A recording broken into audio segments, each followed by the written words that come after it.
with Garl Vinland's crest. Let's give it to his sister. That crest. A Vinland heirloom meant for my younger brother. So, my brother and Astraya have both strayed from the path of God. Their souls. Perhaps their hearts were too pure. Umbasa. Oh, traveling warrior. I hesitate to ask, but can you part with that crest? Garl has strayed from the path of righteousness, but I wish to have the heirloom in honor of our Vinland blood. I shall reward you in kind. Thank you, kind warrior. As Garl's sister, I express my deepest thanks for your honoring of his name. Please accept this as thanks. Perhaps you will have use for it, as he now does not. May you receive God's blessing. Umbasa.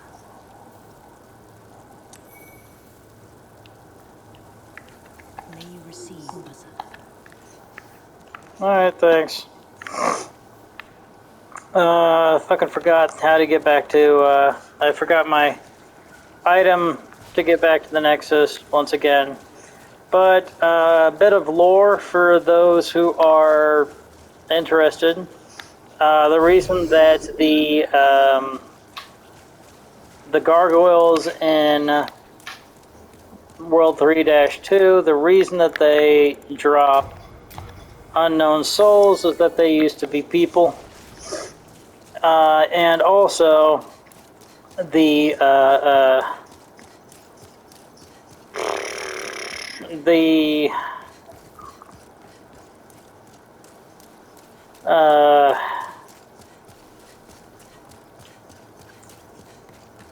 the royal woman from 3-1, she kept talking about how the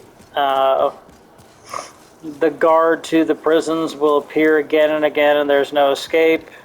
Yeah, she was talking about the fact that that one guy that we killed is going to resurrect her over and over again. Like it's an unwinnable battle. There's no escape unless you kill him first. Which I'm sure, since he's very unassuming, there's plenty of people that probably just went into the unwinnable battle over and over again. Maybe just once. It's very obvious once he begins gloating about how he's going to resurrect her over and over again. So, you know, usually I would say like just once somebody got tricked into an unwinnable battle and died. But, you know, the Maiden in Black is keeping us from dying for good. She's hooked us up to the Nexus. We keep resurrecting over and over again, and we're never actually going to die. So really, it's an unwinnable battle in the other direction. It's the Fool's Idol that had the unwinnable battle. But nobody else knows about our powers. Nobody else knows about, you know, what the Maiden in Black has done to us. So this is the thing. This is our lore. This is what is going on. We're just going to we're going to try over and over again to beat this game, or we're going to quit. And whenever we quit, we'll sit down and we'll bitch about it like the crestfallen warrior. And eventually, in soul form, we'll lose our mind. In body form, we'll die of old age. And then we'll just go back to soul form, and then eventually we'll lose our mind and disappear like he did. And then the Maiden in Black will just have to go find somebody else. It's like, you're not that special. Sure, you'll save the world and whatnot if you know, beat the game, but if you don't, it's no skin off her back. Some other player will do it, you know, and that's the lore. That's what's going on with this whole game, this whole area, and everything. So, since we killed Executioner Meralda, that means that we are kind of up shit creek without a paddle. For Pure White World Tendency, we can get Pure White World Tendency in World 1, but it's going to be a real bastard. I lost a sneeze. It's like the worst thing in the world, losing a sneeze. Fucking hate losing a sneeze. But,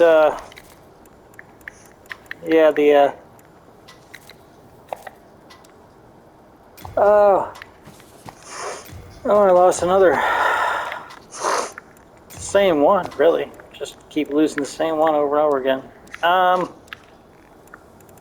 So we're kind of up shit creek with that paddle. I can get Pure White World Tendency in World 1, but if I do, the only way to do that is to kill False King Allant, the boss of World 1, or the boss of World 1-4.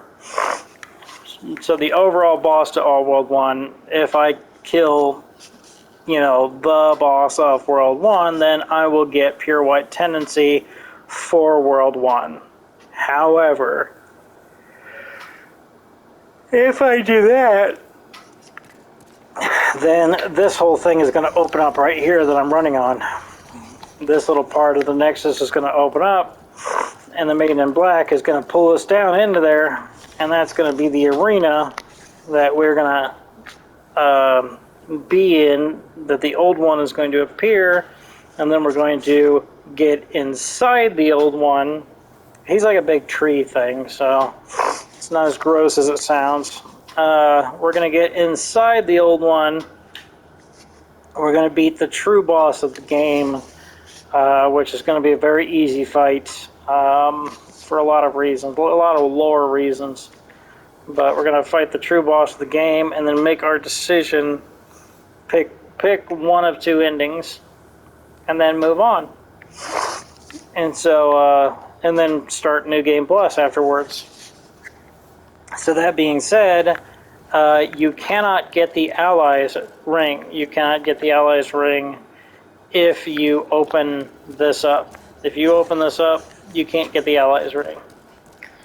So that's the current conundrum that I find myself in, is that I can't get the Allies ring that way. But there's other ways to raise world tendency, and it is specific to being online. So we're going to try to raise world tendency in one of the online ways. So that probably means I'm going to do something in someone else's game. I'm going to help them out in some way, shape, or form. And then that will raise the world tendency towards white in my world. And if I successfully help them out, I'll probably regain my body as well. Which means I'm going to have to go back to the Nexus and commit on life and then go back into World 1. And it'll be back in pure white world tendency. So I'm going to try to do that, and I'm going to do that off camera because it sounds like it's going to take a while. I just really shouldn't have killed Executioner Meralda.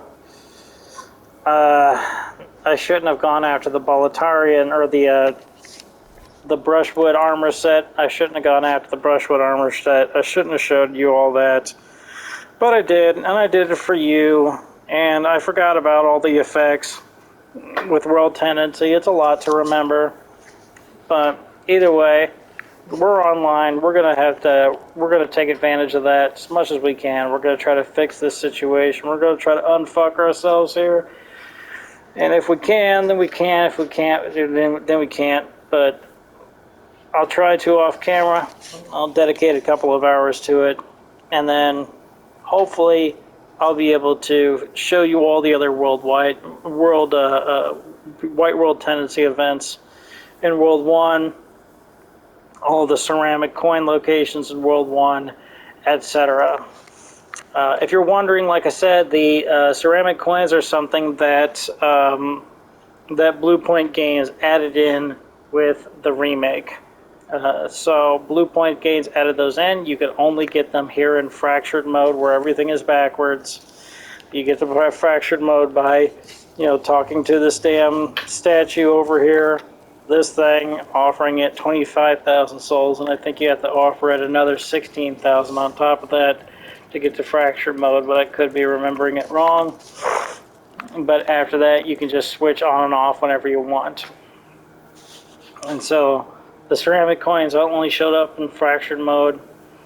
You get half of them in pure white world tendency. You get the other half in pure black world tendency. And you can only get about 13 of those per run. But once you get 26 of those total, you can give them all to Sparkly the Crow all at once. And once you do that, then she's going to give you a key to another room that Bluepoint Games added. And inside that room is the Penetrator armor. Fact of the matter is, it's an extra little thing for us fans of the original and whatnot. It's Bluepoint Games giving us a little bit extra, and so we're going to take advantage of that. And I'm going to show you how to take advantage of that as well. The Penetrator armor isn't the best armor in the game, but it's something. It's a little something extra. And they didn't have to do that for us, but they did. They did it out of the goodness of their hearts. So we're going to go ahead and take advantage of that as much as we can. Anyways, yeah, I'm going to, off camera, try to churn World 1 pure white. And then hopefully I'll get back to you whenever I've done precisely that. Alright, talk to you the next time I get the chance. Bye-bye.